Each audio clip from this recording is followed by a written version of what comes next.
January was a really good reading month for me, and it was also a month where I tried to read books outside of my comfort zone. Normally I read a lot of romance books, but I kind of wanted to read more nonfiction in this month, and I think I succeeded with that. I also wanted to use my library a lot more, so what you'll see are a very few physical books because most of them I got from my library and I've already handed them in again. Because I'm one of those people who always wait eagerly for my books, so I know other people are doing that as well, so I just hand them in as soon as I finish them so other people can start reading them. The very first book I read in January was Welcome to the Hyunam-dong bookstore by Hwang. And I bought this one while I was in Korea because I thought it was the perfect time to pick it up. And I really enjoyed this one. This was a great way to start the year. It's what they call healing fiction, I believe. So there's not a lot of plot to these books. So the main part of the book is not really the plot, but it's more that it's like slow and healing, and you follow these very ordinary people in their ordinary lives, but there are all these small like silver linings and beautiful things in their day-to-day that just warms your heart, I guess. So it's about this woman called Youngju who opens up a bookstore in kind of a residential area of Seoul, and it's about her journey with this bookstore, the people she hires there, the people who come to her bookstore, and their lives and their relationships and all these kind of things. So it's really beautiful, and I think it had a lot of really good points and parts of the book that I've also annotated. There were a lot of like profound things, I would say, and some of it is, it's kind of plain, but at the same time maybe it's something you haven't really thought about or voiced before, and I think that's what this book did really well. I also thought it was really interesting because I have lived in Korea and I've studied Korean studies, so I kind of know a little bit about Korea, and it was just really interesting to see that in this book. And I do think the people who know nothing about Korea can still get a lot out of it. I'm just saying, like, if you know a little bit about Korea, I think it adds another layer to the stories, which I really enjoyed myself. The second book I read was Danish. I don't even think it has a translation. It's called Underskud by Holten. And I guess Underskud in English is deficit. And that's kind of what this book is about. It's about all the invisible work that can't be measured. So like when we talk about economy and what kind of things creates value in our societies and in our economy, we pick up these things that are like very easy to measure. So it's like the BNP, it's production, it's all these kind of things. But there are a lot of things happening in a society that you can't really measure, but actually means a lot for like the people in society. The help you get at hospitals, the nurses, like all this extra time and all these things that matter a lot in like an emotional way maybe, and very often we can't really measure that. Like how valuable is this? How valuable is it to have nurses who take the time to look after you, to have especially maybe women in the household who do a lot of invisible work that you can't really measure. That's kind of like what it looks at. There are parts of it, especially at the beginning, is very like academic. It kind of felt like reading text for university again, I'm not gonna lie. And then she had a few examples as well of like, how do we see these things in today's society? So it was really interesting to read. This was my first book that was nonfiction this month, and I do think it was a hard one to start with, just because I'm not really into like economy, and like, there were a lot of concepts that I just didn't know about. So I definitely had to pay close attention to it, but I think it was a great book and I really enjoyed it. Then I read Just Go With It by Madison Wright, and I read that one on my Kindle. So it's the first in a series of books, but they can all be read as standalones. And it's a friends to lovers and also a fake marriage romance book. And I think I've talked about this book a little more in detail because I thought I was going to read it in December. So it's about Lo and Weston, who are friends from college, and they're in the same friend group, but then they kissed a couple of years ago, and now they're not really on speaking terms anymore because right after their kiss, Weston got a contract and he moved to LA, and they were from Texas. So their contact kind of stopped there. They were only really talking to each other in the group chat. But then Lo loses her job, so she doesn't have health insurance, and she also has to move out of her place because she lives with a friend who's gotten married. So she has like no money and she is really struggling. And Weston is a social media influencer, and his reputation is not doing so well. So the two of them decide to move in together because Weston has health insurance and he has money to buy a house and all these kind of things. So they can kind of help each other out. And then, so of course, they start to rekindle their old romance and end up together.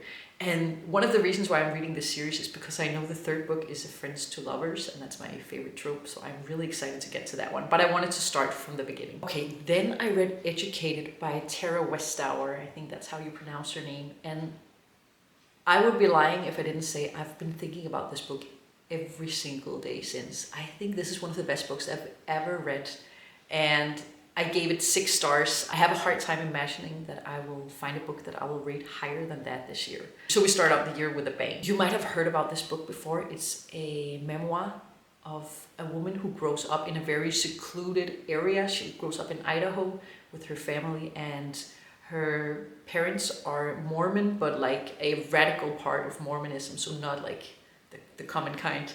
And she just grows up in this household where they don't go to the doctors, they don't believe in the healthcare system, they don't have social security numbers, like they are not enrolled in school or anything, her and her siblings.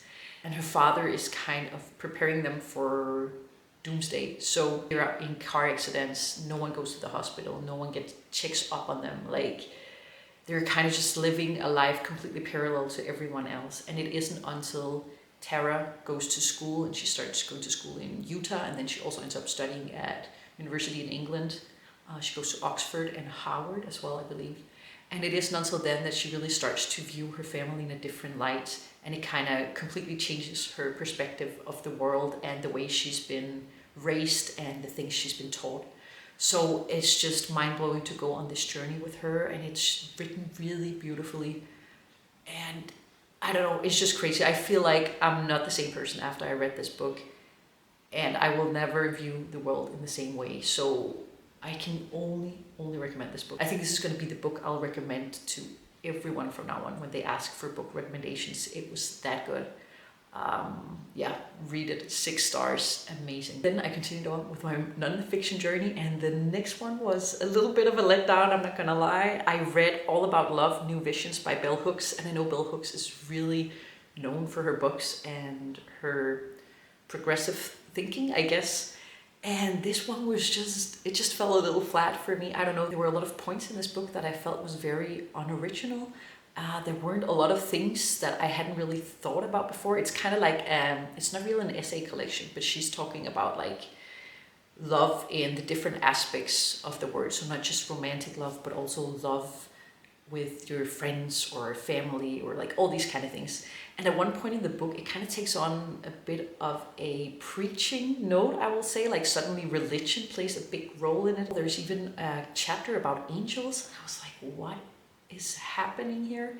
And I just felt like in general that it was a little bit preaching the book and unoriginal in a way. And it might have been very original the time it was published in, but today I just felt like it felt a little flat, and I kind of just rushed through it because I wanted to finish it. I'm not a DNFer, but like I probably should have DNF'd it because I ended up giving it 1 star or 1.5 stars. So like, yeah, that was a little bit of a letdown. But then the next book I read, like it was kind of like this sandwich of a really good book, a book I didn't like so much, and then a really good book again. And I knew I was gonna love this one. It is Beg, Borrow, or Steal by Sarah Adams. This is her 3rd book in the series of the siblings who live in Rome, Kentucky. We follow Emily and Jack, who are arch nemesis, and they are teachers at the same school. They end up becoming neighbors as well. And they are not getting along in the beginning, but they have like this really fun banter, and it's very obvious that they kind of like each other. Jack is an author, but he writes under a pen name, so no one knows it's him. And Emily just wants to become a writer, so she's writing fiction, but she accidentally sends her script to her boss, and with the help of Jack, they go on a mission to get her script back. And it's just all the things like around the story as well that I think I really enjoyed. There's a chapter where they're riding on Jack's motorcycle, and it's living rent-free in my mind. There is like a part with Genuine's pony, and whenever I listen to that song from now on, I'm gonna be thinking about this book. Like what Sarah Adams does so well, I think, is like, first of all, she got the small town vibes so perfectly. and her characters are really lovable. The banter is really fun. It's just overall super cute, and it made me scream and shout and giggle and kick my feet and just everything I wanted out of a Sarah Adams book. So I can't wait to reread this one day. I know I will. Then I read another nonfiction book, and that was Things I Don't Want to Know by Deborah Levy. And in this book, she goes into detail about things that she wished she didn't know. So like, how do you continue on your life when you know that a lot of injustice is happening and people are suffering and that the world just isn't as good as you maybe thought it was when you were a kid? Like, how do you move on from that? How does your worldview change? And I really enjoyed this one. I didn't really know what to expect of it, but I ended up giving it 4 stars just because I thought she wrote it in a really interesting way. I liked her voice in the stories. It was funny at times. It was also heartbreaking and very emotional. And it's a very short read as well. So if you're considering picking it up, I would absolutely recommend it. I felt like there were a lot of really profound messages in the book. And yeah, as I said, I just really liked her tone and the way she described these parts of her life that really changed her and perspective on the world and the way she perceives things, I guess. So if you're looking for a short nonfiction book, this could be the one. I know she also has 2 other books in this series. I haven't read them yet, but now I'm curious to pick them up simply from this one book. Like, I think it's 109 pages, so that's nothing, but she managed to capture me from the first page. Then the next one is also nonfiction, and that is The Glass Castle by Jeannette Walls. This one was inspired by Educated, as in I was inspired to pick it up because I loved Educated so much, and I saw people saying that The Glass Castle was a little similar in certain aspects. So this is also a memoir from a woman who grew up very secluded. She grew up with nomadic parents, I think I would define them as. So they never stayed for long in one place, and it had a lot to do with like her dad not keeping his jobs and getting into fights with people in the cities, and then they, like in the middle of the night, they would pack up all their things and they would go somewhere else. And they start out on the West Coast in the US, and they end up on the East Coast, very close to her father's parents. And it's about how she grew up with her siblings and lived this kind of like wild life where they're not in school and they're never staying put in a place for a long time. And just how that kind of affected them, and also a lot of really dark things that happen in the family and that affects them later on in life, because all of the children, they move to New York later on, and her parents, because they've been living this nomadic life, they don't want a normal life in New York. They don't want an apartment. They don't want to get jobs. They want to continue living as they have all the time. So they end up becoming homeless and living in New York. And it's about like the relationship between Jeannette and her parents today. This was a really hard read at times, just like Educated. I forgot to say that, but like Educated made me physically ill at points when I was reading it. But it was still really good. And it was kind of the same with this one. The tone of this one is so different though. It's not really a book that goes into detail about the way she felt at certain times or her reflecting over these things today or back then. It was more like, then this happened. I told my mom. My mom said this. Like there isn't a lot of reflection. That's just something you are doing while you're reading it, and you're thinking, what the heck is going on? You're just thinking like, how are people living like that? How are parents saying things like this to their kids? But her dad is kind of like 2 people. So when he is sober, he's really charismatic and he has a lot of ideas. He's really intelligent. But then when he drinks, he turns into a way more violent man, and he's a lot more erratic in his behavior. And the mom is this artist who didn't really want to have kids in the first place. So she's kind of like this free spirit, free soul who's just leaving the kids to do whatever. Like they can cook by themselves. Absolutely mind-blowing. Really enjoyed this book as well. I think I ended up giving it 4 stars. As I said, I was on my non-fiction journey. So the next book I read was Trick Mirror, Reflection on Self-Delusion by Jia Tolentino. This is an essay collection about identity, and especially identity in a digital age. So the way we use social media and the way news spread online and these kind of things. And there were some of the essays that I really enjoyed, and some of them that just felt, again, a little bit like it was a text I was reading for university. It kind of felt like it was a paper she was handing into a university, because it was so detailed and had a lot of references to other texts. And I really enjoyed the ones that were a little more personal. Like she talks about her experience being on a reality program when she was younger. I thought that was really interesting to read about, because that's just not something you see a lot and you hear about. So there were essays I really enjoyed and essays that I didn't enjoy as much. So that's why I ended up giving it 3 stars, because it kind of felt like in the middle. Then I read, it's a fiction book. It's a romance. So like that's my favorite genre. But this book took me 23 days to read. I started it the 1st of January and I finally finished it on the 23rd. Normally it does not take me 23 days to finish a romance book. It will take me 2 to 3 days. So I think that says a lot about this book, and I'm really gonna try not to be a hater right now. But I read The Wall of Winnipeg and Me by Mariana Zapata. I think that's how you pronounce her name. And I didn't like it. It was, first of all, very, very long. I think it was more than 500 pages, and that's just not something I enjoy when it comes to romance. Like, I think 500 pages is too much, especially when nothing happens like this book. So we follow Aiden and I don't even remember our main character's name. I'll put it up on the screen. But she works as an assistant for Aiden, who is an NFL player. And he's from Canada. He's very quiet, but like very rough. You know, like the typical male main character, I guess, in a romance novel. She quits her job with him, but then he seeks her out because he has to get married so he can stay in the US. So he wants a green card marriage, and he's like, she will do. She has a lot of student debt, so she agrees to that, and she ends up moving in with him. And then basically nothing happens for 400 pages. I'm so sorry. I am being a hater. But like nothing happens. It is the slowest of slow burn. Like nothing happens. This guy, he treats her like for 300 pages. I think it was at the 60% mark that something started to happen, and I was like, okay, I guess I can see that they kind of like each other now. I guess, like, you know that she likes him all the way throughout the book, because she keeps talking about how big he is and how he's like the Wall of Winnipeg. That's why he's called that, because he's like big buff dude. And then like a pet peeve of mine is when the characters give each other nicknames and then they just only use the nicknames, especially if the nicknames are very cheesy. And her nickname for him is Big Guy. And I think someone counted it, and it says Big Guy 68 times or so on the pages, which is just too much. Like, there were literal pages where she called him Big Guy 2 to 3 times on a page.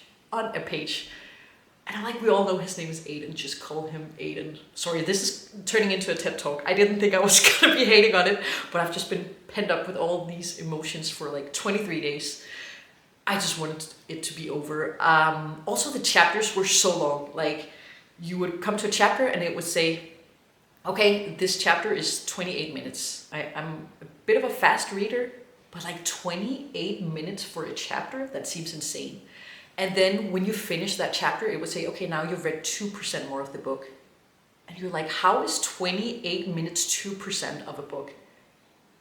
That means your book is too long. I'm sorry.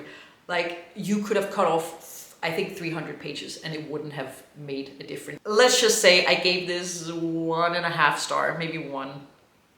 I did not like it. And the sad thing is, I bought another one of her book on Kindle as well, because there was a sale, and I don't know when I'm gonna pull myself through that one, but one day I guess I'm gonna read it. This was not for me. No hate to the people who love the book. It just wasn't my type of romance book. Then I read a really good one. Like, it's going up and down this month. It's kind of crazy. I had a really good reading month, but I also read a lot of books that I've rated lower than most books I've read before. I only have 3 more books on the list right now. The next book I read was One Dark Window by Rachel Gillig. And this book I've seen everywhere, and so many people I follow on BookTube and also on Bookstagram, they have talked so highly about this book. So I have been a little hesitant to pick it up, just because I knew it was a romantasy and I knew it was very hyped up.